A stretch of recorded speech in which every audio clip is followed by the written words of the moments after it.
Helen with you through until 4 o'clock. Just a little reminder that the podcast is available just after the show. So just after 4, you can catch up on what we've been talking about, singing about earlier. And we were discussing resilience, bouncing back.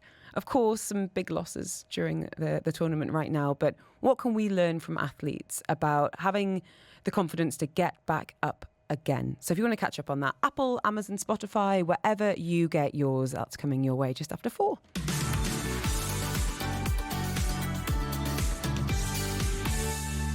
We think a lot about the words we use. We prepare presentations. We maybe practice difficult conversations in the mirror. We think carefully about what we want to say. But how often do we think about the way we actually sound? Because before people even process our message, what we're saying, they might be responding to all sorts of things we might not have considered. Our tone, our pace, our energy, our confidence. Research does show that our voices influence the assumptions people make about us. Everything from how trustworthy we seem to how confident we appear. So Kim Page is with us today. She's a voice architect and she coaches people on how to use their voices more effectively in helping them communicate with more confidence, connection and impact. And you can send your questions in. Kim, I'm feeling really self-conscious right now because you've got headphones on listening to me speak, which I do somewhat professionally for a living. And it's like when I have a dentist in the studio and I hide my teeth behind the microphone. So I feel like I'm on my best behaviour today. Voice architect, Kim. Yes. This is such an interesting title. How did you end up working with people on something as personal and specific as their voice? Yes, no need to be self-conscious. You're so bouncy, so energetic, so present, and so fast without being speedy, which is an art. I think I'm too fast. I've had a few messages from listeners saying, love what Helen's got to say, but she speaks too quickly. And that's sometimes because I'm getting a bit nervous. Well, that's the journey of the nerves, which speeds us up, which is part of the whole nonverbal thing. Well, I've had a message about that, so we'll solve my problem at Anonymous in just a minute. So tell us a little bit about your journey to that job title. It was not something I anticipated from the beginning. I'm one of those who was discovered, as one will, by a very lovely guitarist in my early 20s. He insisted that you need to sing. And like most people, I was petrified, nervous, self-conscious, all of that. And we did a first little mini concert. We were the pre-act to his rock band. People liked it. We started doing more. I started taking lessons to get more confident. So we had a sing-songwriter duo for a few years. And, I took up my old poems. We made our songs. It was a very precious kind of opening my soul to the world journey. Mm-hmm. And then after a few years, I took a workshop in Bulgarian singing with Binka Dobreva. And it was like this ocean just opened. And that was the beginning to what I call my voiceaholic years. So I became obsessed with what can the voice do as an instrument? What about the voice itself? So I went from what are the stories I'm telling with my voice to what is the voice itself. And you describe the voice as a superpower, Kim. What do you mean by that? And really, what do most of us underestimate about the power of it? Well, just like you were saying, like so many of us, when we have a presentation or a meeting, we focus so much about the content. And our presence is really the key for those first moments of connection and of trustworthiness. Mm-hmm. There's a famous quote, like the words a leader say are important, of course, and how they say it has such a significance. Mm-hmm. And so, how we feel are very important because the voice is created inside our bodies, inside my stomach, and it is an exact, accurate scan of what I'm feeling. And I think you can practice and you can act to an extent and you can have some, a veneer of confidence. But if you don't really know or believe what you're saying, no one's buying it. I mean, if you're a professionally trained actor, sure.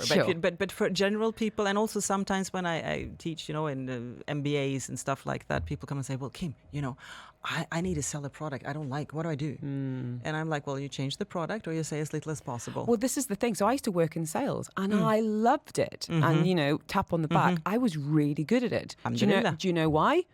Great product. Believed in it. Yeah. I wasn't there like spinning anything. I felt I was genuinely solving people's problems because it was just a perfect match. Yes. Could I have delivered that message If it was something, not a chance. Not. Let's go back to when we do meet someone for the first time. There's probably not an exact number or science to this, Kim, but I'm kind of keen to get your interpretation of how quickly we make assumptions based on someone's voice. Subconsciously in our brain, what are we picking up on? So when we are meeting a person for the first time, the first thing we do a nonverbal scan. And that's the whole nonverbal field. So the voice, the facial expressions, the gestures, all of that. And because that is the key element before I start really engaging my frontal cortex. So that scan is everything. And what we're looking for, just like you mentioned, is do I trust this person? And then the next thing is what the person says relevant? If he or she is crazy, I don't interest. So, and the voice is part of that. And so often when we meet a new person, we don't remember the name. Frequently, never remember a name. Because our gut brain, which is the part of our bodies that are picking up all the nonverbals, is busy doing a scan.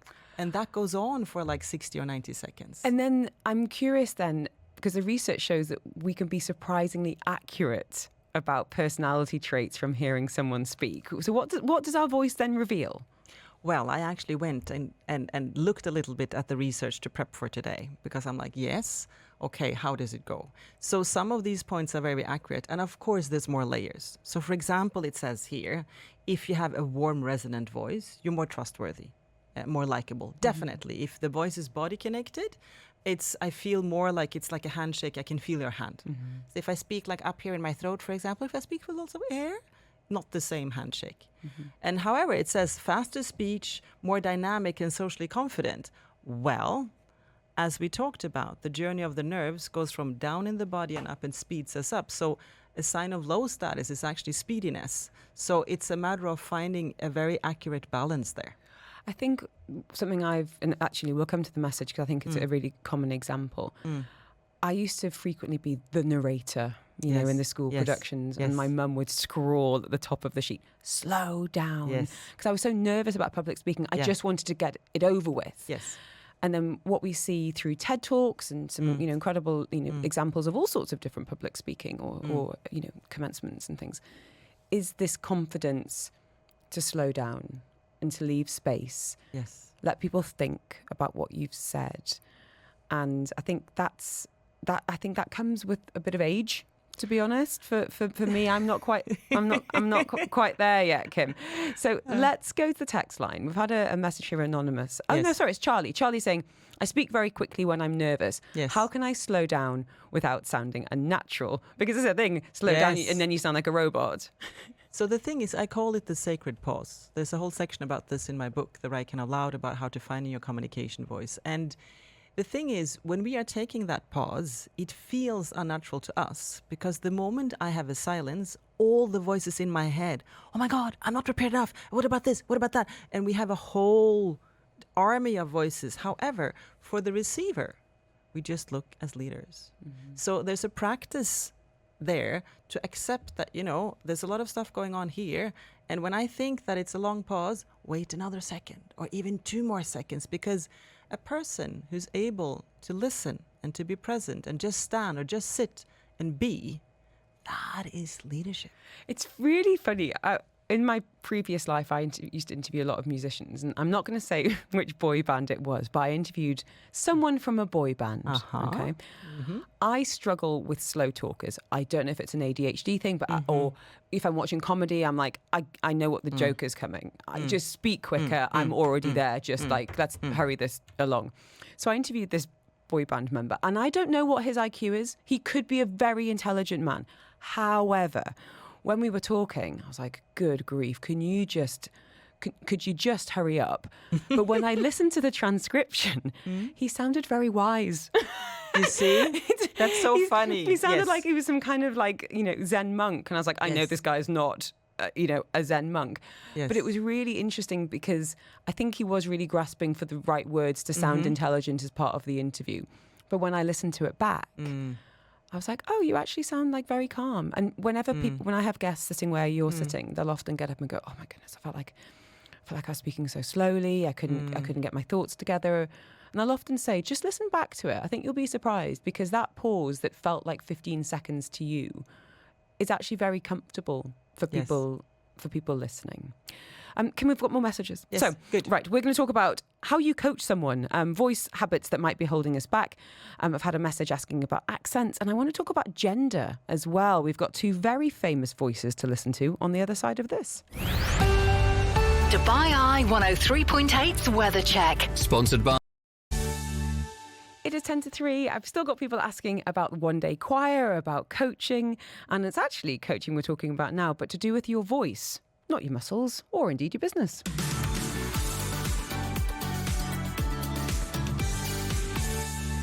We're talking about the power of our voices with voice architect Kim Page, and it's a fascinating one because our voices are deeply connected to our identity. We recognise people instantly by their voices, we form emotional connections through them, and sometimes, as we said, make some quick judgments because of them as well. But sometimes judgments aren't always fair. Research suggests that men and women's voices can be perceived very differently, with confidence, authority, even likability, influenced by expectations around how we should sound. Now, Kim, we're going to play some famous voices and talk about why they work. Let's start with Morgan Freeman. Let me tell you about a voice. Not this voice, but the one inside. The one that whispers. It tells me what's right and what's not, when to leave and where to go.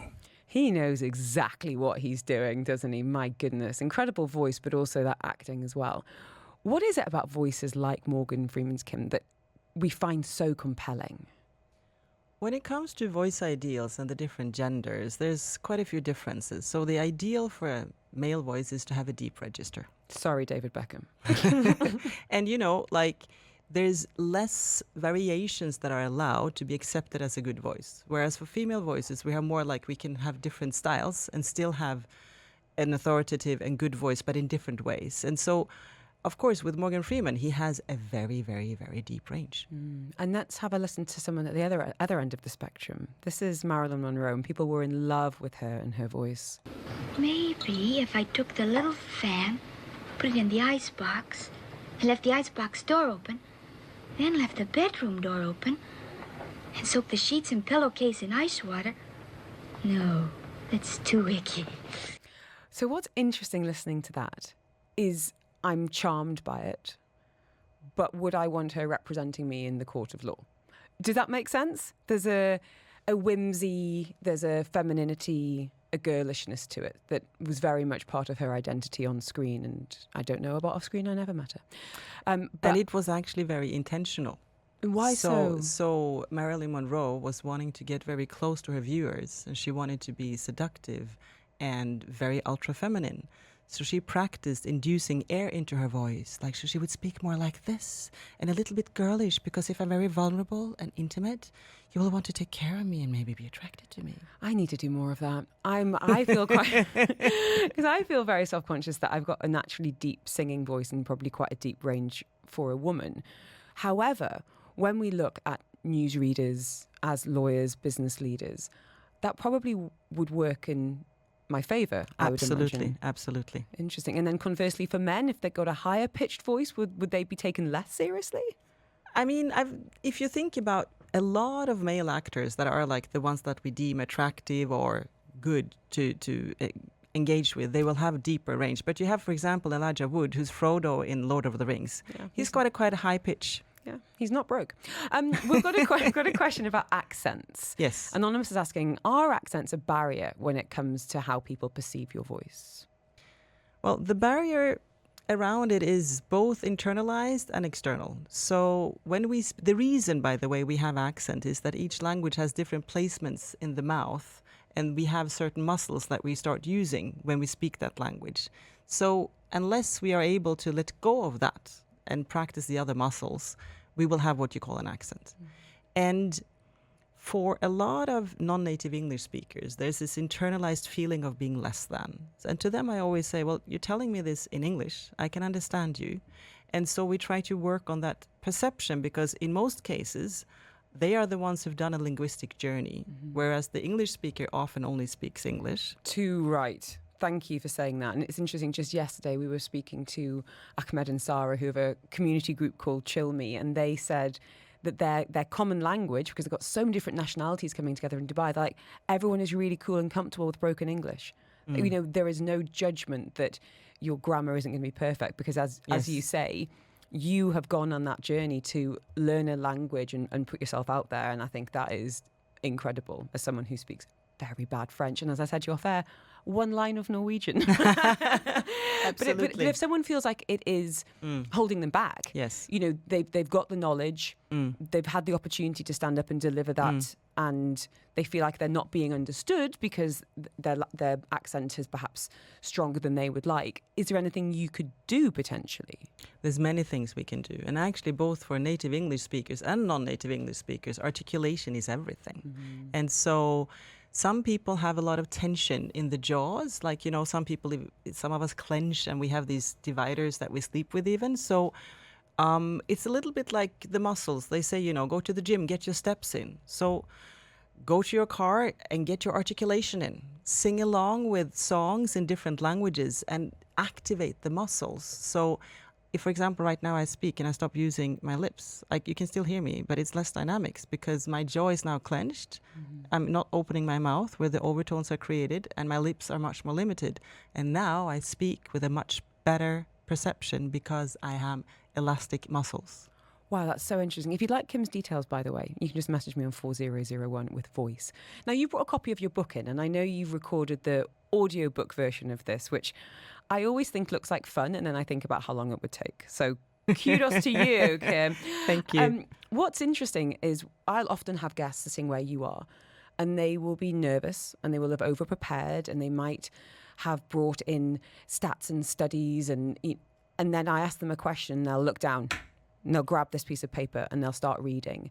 And I'm trying frantically to make eye contact to say, no, please don't. You're going to sound... Talk to me. You know this. Like, trust me, this is in you somewhere. You don't need to read off a piece of paper. I know it's like a comfort blanket. Please don't. Because your voice sounds so different when you read as to when you just emote and connect. Is that something that you've recognised in other people or even in yourself, Kim? So the funny thing is, because now I have this recent experience of creating an audiobook, which is a new experience for me, and I was so proud in the practice method periods. I would play a little sample to people. Look, listen. And so many people go, is that you? It sounded so different. And I'm like, what do you mean, is that me? And then I realized we all have, and I mean, that was an intentional reading voice. It wasn't a reading voice because I'm nervous and don't want to speak voice. It was an intentional reading voice. However, we all sound different when we read and when we speak. If we go on a stage or if we go into a radio studio like here and we read, it's detrimental because people like to be spoken to. If you read to me, honey, send me a PDF and I'll go and have a glass of something and relax. I hear you. Yes. I hear you. Okay, we're going to run out of time. I knew we would because we both like a chat. But are there any exercises that you could give people listening today that might improve maybe their confidence or their clarity or their presence? Something that when you're working with clients have been hits over the years. I think when it comes to both voice and presence and confidence, the key thing is the thing we talked about with the sacred pause, and to do that also the grounding. So the most important thing, like when I left today, because I have butterflies, I'm going to be with you, Helen. I'm going to be here in the studio. So of course it matters. And then I know that the most important thing is that I feel good about myself and that I'm grounded, and take some deep breaths and slow down inside. I love that. I'm always being told by my boss to listen back to the show. And I'm like, I cannot think of anything worse. If I'm listening at the weekend and there's a little promo for the show, I'm like, turn it off. Turn it off. I cannot cope. So even those of us that do this for a living, we still have those, the full body cringe. Yes. Normal. But help is at hand. As I said, if you'd like the details of Voice Architect, now that's a business card. Kim Page is in the studio. Thank you so much for your time. You can send me the word voice to 4001 and I will happily connect you. Have a wonderful summer, Kim. Thank you. See you on the other side. And as I said, very happy on 4001 if you'd like the details. Your home of news, business, talk and sport in the UAE.